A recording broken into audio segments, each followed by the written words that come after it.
5 വയസ്സ് മുതൽ കളരി പഠിക്കാൻ തുടങ്ങിയതാണ് മലപ്പുറം കാലടി സ്വദേശിനിയായ സജിനി ഭാസ്കരൻ. സജിനിയുടെ കുടുംബം അക്ഷരാർത്ഥത്തിൽ ഒരു കളരി കുടുംബം തന്നെയാണ്. അച്ഛനും 3 ജ്യേഷ്ഠന്മാരും ഭർത്താവും മകനും ഒക്കെ കളരി അഭ്യാസികളാണ്. മനസ്സിനും ശരീരത്തിനും ഒക്കെ പോസിറ്റീവ് ആയി നൽകുന്ന ഒരു കാര്യം കൂടിയാണ് ഈ കളരി അഭ്യാസം. സജിനിയുടെ കൂടുതൽ വിശേഷങ്ങളാണ് ഇന്ന് നമ്മൾ അറിയാൻ പോകുന്നത്. സ്വാഗതം സജിനി ഭാസ്കർ. ഒരു സ്കൂള് പോലെ തോന്നുന്നുണ്ടല്ലോ, എങ്ങനെയാ ഇത്? അതാണോ നിങ്ങളുടെ കളരി ക്ലാസ്? അല്ല, ഇത് ഞാൻ കുറെ കുട്ടികളെ ഈ കൊളത്തൂർ ഭാഗത്ത് വന്ന് പഠിക്കാൻ പറ്റാത്തവർക്ക് വേണ്ടിയിട്ടുള്ള ഒരു ക്ലാസ് ആണ്. വൈക്കത്തൂര് സ്കൂളിൽ വെച്ചിട്ടാണ് ഇപ്പൊ ക്ലാസ് എടുക്കുന്നത്. 6 മണി തൊട്ടിട്ട് 8 മണി വരെയാണ് ക്ലാസ്. സത്യം പറഞ്ഞാൽ ഞാൻ സജിനി ഭാസ്കറിന്റെ ഇന്നലെ കുറെ ഫോട്ടോസ് ഒക്കെ എനിക്ക് ഇന്നലെ നമ്മുടെ റിപ്പോർട്ടർ അയച്ചു തന്നിരുന്നു. അപ്പൊ അതൊക്കെ കണ്ടപ്പോൾ ഭയങ്കര ഒരു വില്ലത്തി ലുക്കൊക്കെ ഉണ്ടായിരുന്ന ഒരു പേടിയൊക്കെ തോന്നുമായിരുന്നു കണ്ട. പക്ഷെ ഇപ്പൊ നേരത്തെ ഈ ചുരിദാറൊക്കെ ഇട്ടിരിക്കണ കാണുമ്പോൾ ഭയങ്കര പാവം പോലെ തോന്നുന്നു.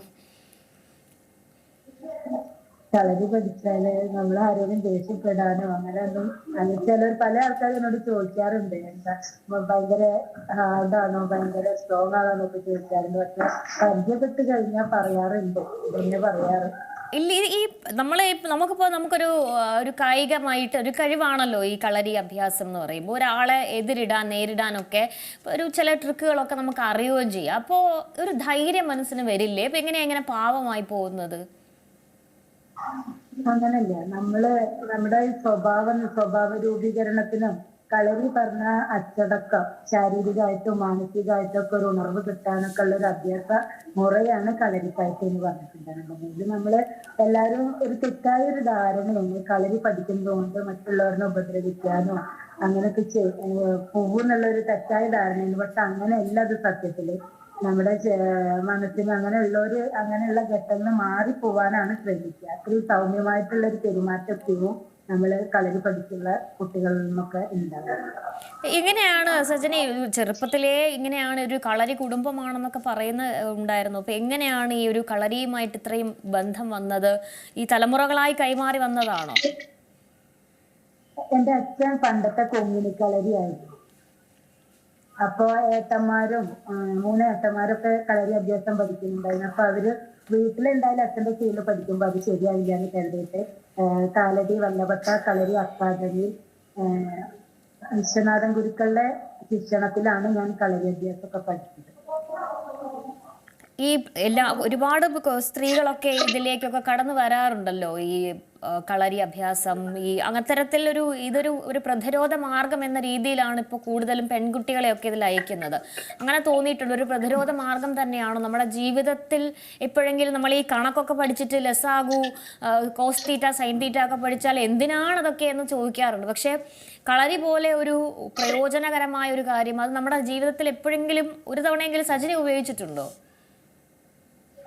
എനിക്ക് പല ഘട്ടങ്ങളിലും നമുക്ക് അതിനനുസരിച്ച് പ്രതികരിക്കേണ്ട ഒരു അവസ്ഥ വന്നിട്ടുണ്ട്. കാരണം നമ്മളിപ്പോ കളരി ചാമ്പ്യൻഷിപ്പ് ആണെങ്കിലും തിരുവനന്തപുരം അങ്ങനെയൊക്കെ പോണ ടൈമിൽ നമുക്ക് പല ആൾക്കാരാവും. നമ്മളെ ബസ്സിൽ പോവുകയാണെങ്കിലും ട്രെയിനിൽ പോവുകയാണെങ്കിലും ഒക്കെ ഭയങ്കര പ്രശ്നങ്ങളൊക്കെ ഉണ്ടാവുന്ന ഒരു അവസ്ഥ വന്നിട്ടുണ്ട്. അതിനൊക്കെ നമ്മള് അവരേനെ ഭയങ്കര അറ്റാക്ക് ചെയ്തിട്ടൊക്കെ ഉള്ളൊരു സംഭവങ്ങളൊക്കെ ഉണ്ടായിട്ടുണ്ട്. ഒരു പ്രാവശ്യം എറണാകുളം പോകുമ്പോ ഒരാള് ബാക്കിൽ നിന്ന് ഇങ്ങനെ തോണ്ടുകയൊക്കെ ചെയ്തപ്പോ നമ്മളപ്പോ 2-3 പ്രാവശ്യം ചെയ്യല്ലേ എന്ന് പറഞ്ഞു. നോട്ടത്തിലൂടെ ആയാലും ഭാവത്തിലൂടെ ആയാലും ഒക്കെ അങ്ങനെ പറഞ്ഞിട്ടുണ്ട്. പക്ഷെ അവര് പറ്റാത്ത രീതിയിൽ വന്നപ്പോ വീണ്ടും ചെയ്യുമ്പോ ചാളുമെന്ന് പിന്നൂരെടുത്ത് കുത്തി. പക്ഷെ അവര് പിന്നൂരെടുക്കാൻ കിട്ടിയില്ല, അവര് അതോടെ ഇറങ്ങിപ്പോയി. അതൊക്കെ നമുക്ക് ആ സമയത്ത് നമുക്ക് എന്താ ചെയ്യേണ്ടതെന്നുള്ള ഒരു ബോധോദയം പെട്ടെന്ന് ഈ കളരി അഭ്യാസം പഠിച്ചവർക്കൊക്കെ കറക്റ്റായിട്ട് അത് വരും. പിന്നെ ഇത് പഠിച്ചു കഴിഞ്ഞാൽ നമ്മളൊരാളെ അറ്റാക്ക് ചെയ്യാനല്ല, നമ്മളെ ശരീരത്തെ ഹെൽത്തിയാക്കി എടുക്കാൻ വേണ്ടിയിട്ടുള്ള അഭ്യാസ മുറയാണ് കളരിപ്പയറ്റ്. ഈ കളരിപ്പയറ്റ് എന്ന് പറഞ്ഞാൽ തന്നെ നമുക്കറിയാം കേരളത്തിന്റെ തനത് കലയാണ്. അത് നമ്മളെ ആരോഗ്യമാണ് ഏറ്റവും മെയിൻ ആയിട്ടുള്ളത്. അതൊരാളിൽ നിന്ന് കടം വാങ്ങാനോ വിലക്ക് വാങ്ങാനോ പറ്റാത്ത ഒരു ഇതാണ്. അതിന് നമ്മൾ തന്നെ ആരോഗ്യമാണ് സമ്പത്ത്. അങ്ങനെയാണ് നമ്മൾ ഈ ഒരു ഇതിലേക്ക് വന്നത്. പിന്നെ എനിക്ക് എന്റെ ഏറ്റവും വലിയ ഹോബി എന്ന് പറഞ്ഞിട്ടുണ്ടെങ്കിൽ ഡാൻസ് ആയിരുന്നു. പക്ഷെ അന്നേരം അച്ഛൻ പറഞ്ഞു അതല്ല, കുട്ടികളുടെ സ്ത്രീ സുരക്ഷയ്ക്ക് വേണ്ടിയിട്ട് നമ്മള് കളരിയാണ് ചെയ്യേണ്ടത്, അതാണ് ഏറ്റവും പ്രധാനം. അതുകൊണ്ട് ഒരു ദോഷം ഉണ്ടാവില്ല എന്നുള്ള രീതിയിലാണ് അച്ഛൻ എന്നെ അനിയത്തിയും ഒക്കെ പഠിപ്പിച്ചത്. ഇപ്പോൾ പിന്നെ അതുപോലെ തന്നെ നമുക്ക് 5 വയസ്സ് മുതലേ വരികയാണല്ലോ. അപ്പോൾ ഒരു ഡിഫറൻസ് ഫീൽ ചെയ്യുന്നുണ്ട്. അതൊരു 2-3 തലമുറകൾ മാറുമ്പോൾ ഈ കളരിക്ക് കൂടുതൽ പ്രിയം തോന്നുന്ന ഒരു സാഹചര്യം ഉണ്ടോ ഇപ്പോൾ? ആ ഉണ്ട്, തീർച്ചയായിട്ടും ഉണ്ട്. അത് കാരണം എന്താണെന്ന് വെച്ചാൽ ഇന്നുള്ള കുട്ടികൾക്കൊന്നും ഫ്ലെക്സിബിളോ കാര്യങ്ങളോ ഒന്നുമില്ല. ഇന്ന് കഴിക്കുന്ന ഭക്ഷണങ്ങളൊക്കെ വിഷാംശം നിറഞ്ഞതാണ്. അപ്പൊ അതിനൊക്കെ നമുക്ക് ഒരുവിധം ഈ എക്സസൈസിലൂടെ ഒക്കെ മാറ്റിയെടുക്കാൻ സാധിക്കും. പിന്നെ അതുപോലെ തന്നെ ഇത് നമ്മുടെ ശരീരത്തെ സംരക്ഷിക്കാനുള്ള ഒരു ആയോധന കലയായിട്ടാണ് എനിക്ക് തോന്നുന്നത്. ഇതോടുകൂടിയിട്ട് ഞാൻ പല സ്കൂളുകളിലും പോകുമ്പോൾ കേൾക്കാറുണ്ട്, കുട്ടികളെ നമ്മൾ മോട്ടിവേഷൻ ഒക്കെ ചെയ്യുന്ന സമയത്ത് ആരെങ്കിലും ഉപദ്രവിക്കാൻ വന്നാൽ എന്താ ചെയ്യാറുമ്പോ ചെറിയ കുട്ടികളൊക്കെ ബോധം കെട്ട് വീഴുന്നൊക്കെയാണ് പറയാറുണ്ട്. അപ്പൊ ആ ഒരു ഘട്ടത്തിൽ നിന്നൊക്കെ നമ്മൾക്ക് സ്ത്രീകൾക്ക് ഇനിയൊരു പീഡന കേസ് പോലുള്ള ഒരു ഇത് വരരുതെന്ന് കരുതിയിട്ടാണ് ഞാൻ സ്കൂൾ തലങ്ങളിലൊക്കെ കുട്ടികളെ ഇതൊക്കെ പഠിപ്പിക്കാൻ തുനിഞ്ഞിറങ്ങിയത്. ഈ പിന്നെ വീട്ടിൽ പല നിന്നാണെങ്കിൽ ഈ സ്പോർട്സ് ഒക്കെ ചെയ്യുന്ന, അല്ലെങ്കിൽ ഇപ്പൊ ജിമ്മിലൊക്കെ പോകുന്നവരൊക്കെ ആണെങ്കിൽ പോലും ഒരുപാട് തരത്തിൽ ഫുഡ് റെസ്ട്രിക്ഷൻസ് ചെയ്യാറുണ്ട്. ഒരു പ്രത്യേക റുട്ടീൻ ഉണ്ടല്ലോ. അതുപോലെയാണോ ഈ കളരി അഭ്യാസം നടത്തുന്നവർക്ക് അങ്ങനെ ഒരു സ്പെഷ്യൽ റൂട്ടീൻ അങ്ങനെയൊക്കെ ഉണ്ടോ? ഒരു റെസ്ട്രിക്ഷൻ ഒക്കെ ഉണ്ടോ? കളരി പഠിക്കുന്നവർക്ക് അങ്ങനെ ഒരു, ഞാൻ ഇതുവരെ അങ്ങനെ ചെയ്തിട്ടില്ല. കാരണം നമുക്ക് വേണ്ടുന്നത് എന്ത് ഭക്ഷണം വേണമെങ്കിലും നമുക്ക് കഴിക്കാം. പിന്നെ അതുപോലെ ഇപ്പൊ യോഗ ചെയ്യണമെന്നുണ്ടെങ്കിൽ നമുക്ക് ഇത്ര ബ്രീത്തിങ് എടുക്കണം എന്നൊക്കെ ഉണ്ട്. നമുക്ക് നമ്മള് എക്സസൈസ് ചെയ്യുന്നതിനനുസരിച്ചിട്ടുള്ള ബ്രീത്തിങ് എടുക്കാൻ നമ്മൾ തന്നെ സജ്ജമാവുകയാണ് ചെയ്യുക. ഒരുപാട് പുരസ്കാരങ്ങളൊക്കെ തേടി എത്തിയിട്ടുണ്ട്. അപ്പോൾ ഈ കളരിക്ക് വേണ്ട പ്രാധാന്യം, പ്രത്യേകിച്ച് കേരളത്തിന്റെ ഒരു കലയാണ്, ഒരു വളരെ പാരമ്പര്യം നിറഞ്ഞൊരു കലയും കൂടിയാണ്. അതിന് വേണ്ടത്ര പരിഗണന കേരളത്തിലുണ്ടെന്ന് തോന്നിയിട്ടുണ്ടോ? ഇപ്പൊ ഇതുവരെ ഞങ്ങളൊക്കെ പഠിക്കുന്ന സമയത്ത് ഇതുകൊണ്ട് അങ്ങനെ ഒരു ഉപകാരം ഉണ്ടായിരുന്നു. പക്ഷെ അതൊക്കെ ഇപ്പൊ എന്തായാലും നാഷണൽ ഗെയിംസ് വരെ എത്തി നിൽക്കുകയാണ്. അതിനു വേണ്ടിയിട്ട് നമ്മളെ അഡ്വക്കേറ്റ് പൂന്തറസ്വാമി സാറൊക്കെ തിരുവനന്തപുരത്തുള്ളതൊക്കെ, പിന്നെ അതുപോലെ തന്നെ എന്റെ ഗുരുനാഥനാണെങ്കിലും വിശ്വനാഥ ഗുരുക്കളൊക്കെ ജീവിതം തന്നെ ഇതിനു വേണ്ടിയിട്ട് മാറ്റിവെച്ച വ്യക്തികളായിരുന്നു. ഇപ്പൊ ഗുരുനാഥന്റെ മകനാണെങ്കിലും ഹരിഗുരുക്കള് എല്ലാ കാര്യങ്ങളും ഒരുപാട് കളരിക്ക് വേണ്ടിയിട്ട് ഒരുപാട് ഗുരുക്കന്മാരുണ്ട്. മലപ്പുറം ജില്ലയിൽ തന്നെ 1076 ഗുരുക്കന്മാരുണ്ട്, കളരികളുണ്ട്. അപ്പൊ ഇതൊക്കെ അതിന്റെ ഒരു ഗുണം അറിഞ്ഞുകൊണ്ടാണ് ഇപ്പൊ ഇത് മുൻപന്തിക്ക് വരുന്നത്. കാരണം ഏറ്റവും പ്രധാനം സ്ത്രീ സുരക്ഷ എന്നുള്ള ഒരു രീതിയിലാണ് ഞാൻ അതിനെ മുൻപോട്ട് വെച്ചിട്ടുള്ളത്. ഞാൻ 95 മുതലാണ് കളരി അഭ്യാസം പഠിച്ചത്. 2003 വരെ സ്റ്റേറ്റ് ചാമ്പ്യനാണ്.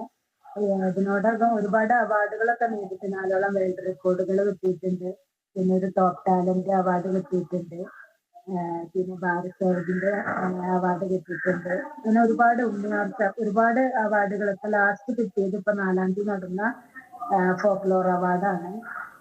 ഇതെല്ലാം നേടിയെടുക്കാൻ വേണ്ടി സാധിച്ചിട്ടുണ്ട്. ഇതുകൊണ്ട് ഒരു ഉപകാരവും ഒരുപാട് ഉപകാരമുണ്ട്. ഇപ്പൊ സ്പോർട്സ് സ്ഥലങ്ങളിൽ തന്നെ നമുക്ക് കളരിപ്പായിട്ട് ഇപ്പൊ +1 അഡ്മിഷൻ കിട്ടാനും കുട്ടികളുടെ പഠനത്തിനൊക്കെ അത് നല്ല ഉപകാരം ചെയ്യും. കാരണം നമ്മളെ നാഷണൽ ഗെയിംസിൽ പോയ കുട്ടിയുണ്ട് ഇപ്പൊ കളരിയില്. മലപ്പുറം ജില്ലയിൽ ആദ്യമായിട്ട് നാഷണൽ ഗെയിംസ് വന്നിട്ട് അതിന് മലപ്പുറം ജില്ലയിലെ ഒരു പെൺ ഗുരുക്കൾ എന്നുള്ള രീതിയിൽ ഞാനായിരുന്നു ഇറങ്ങിയത്. എന്റെ സ്റ്റുഡന്റിനാണ് ഗോൾഡ് മെഡൽ കിട്ടിയിട്ടുള്ളത്.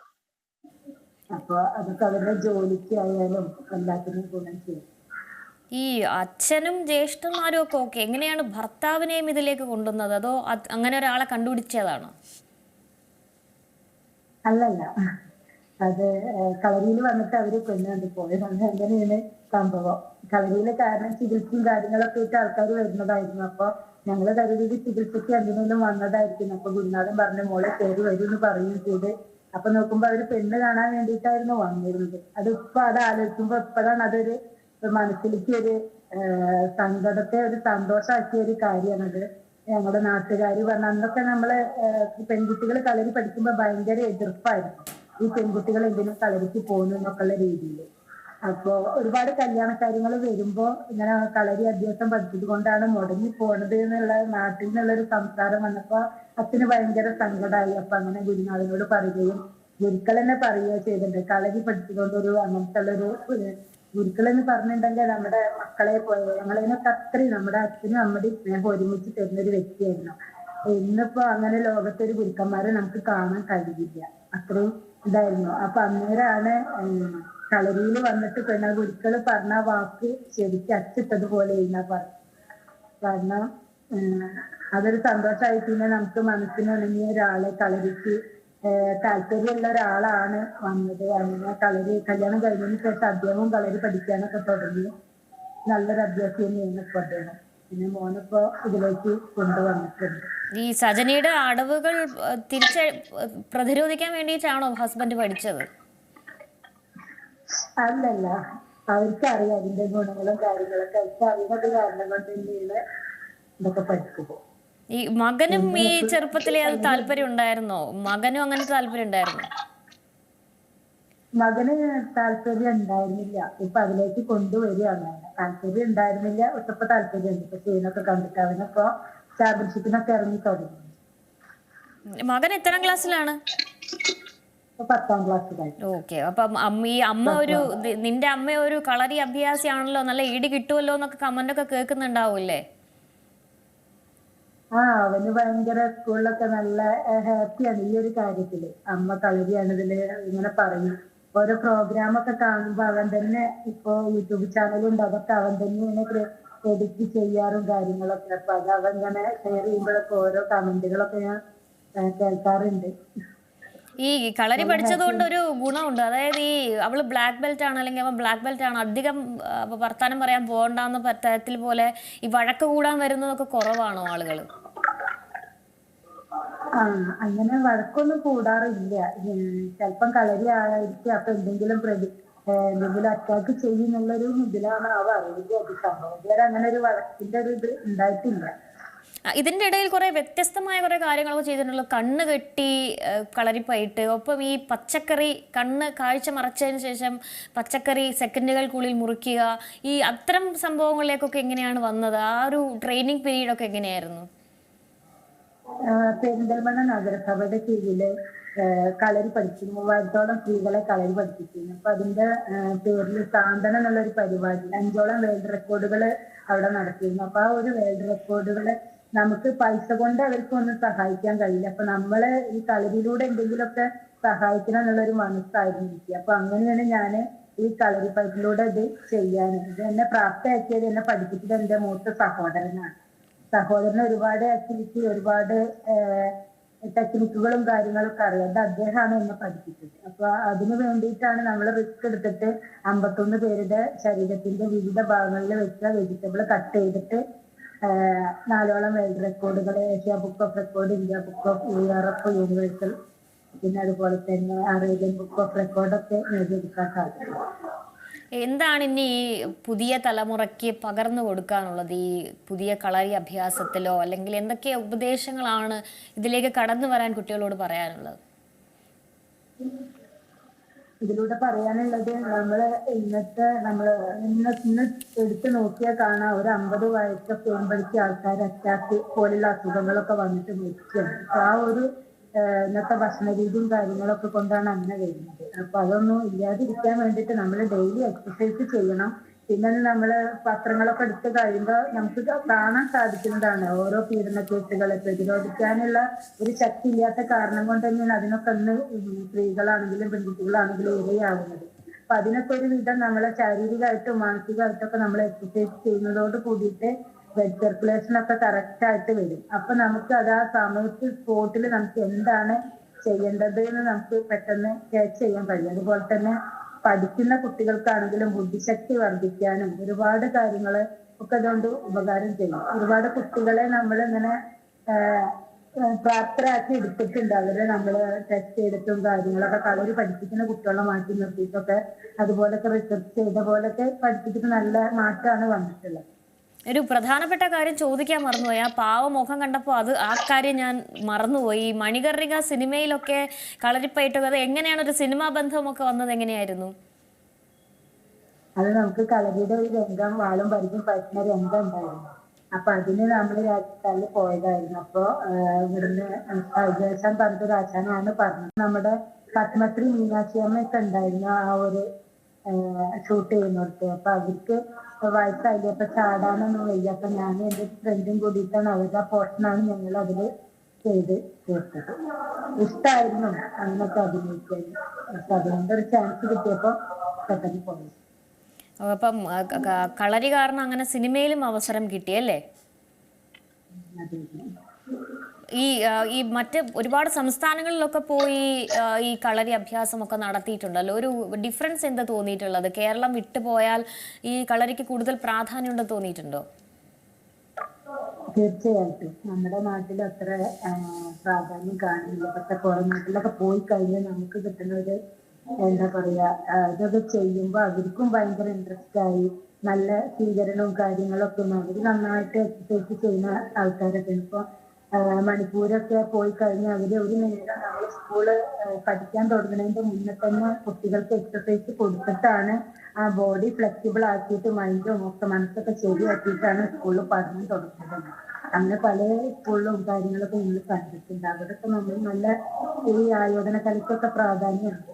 നമ്മുടെ നാട്ടിലാണ് അങ്ങനെ ഇല്ലാതിരിക്കുന്നത്. ശരി സജനി, എന്തായാലും ഞായറാഴ്ച ഒരു ദിവസം കുട്ടികൾക്ക് കുറേ പഠിപ്പിക്കാനുണ്ട്. എന്തായാലും അത്തരം കളരി അഭ്യാസങ്ങളുമായിട്ടൊക്കെ മുന്നോട്ട് പോയിക്കോളൂ. വളരെ നന്ദി. ഒരുപാട് ഇൻസ്പിറേഷനാണ് സജനിയെ പോലുള്ള ആളുകളൊക്കെ. തീർച്ചയായും ഇത്തരത്തിൽ കൂടുതൽ സ്ത്രീകൾ എല്ലാ മേഖലയിലും ഇതുപോലെ തിളങ്ങട്ടെ. അതിനൊരു പ്രചോദനമായി സജനി പോലുള്ള ആളുകൾ വരട്ടെ. അവരെയൊക്കെ നമ്മൾ ഈ മാധ്യമങ്ങളിലൂടെ കൊണ്ടുവരുമ്പോൾ എല്ലാവർക്കും അതൊരു പ്രചോദനം തന്നെയാകും. വളരെ നന്ദി സജനി, ഈ സി പോസിറ്റീവിൽ വിശേഷങ്ങളൊക്കെ പങ്കുവച്ചതിന്. Okay, thank you. ഇങ്ങനെ ഒരു പ്രോഗ്രാമിലേക്ക് വിളിച്ചതിന് ഒരുപാട് നന്ദി. Thank you. നമസ്കാരം. പുതിയ വാർത്തകളും വിശേഷങ്ങളും ഇനി വിരൽ തുമ്പിൽ. എല്ലാ ഡിജിറ്റൽ പ്ലാറ്റ്ഫോമുകളിലും ഇപ്പോൾ സീ മലയാളം ന്യൂസ് ലഭ്യം.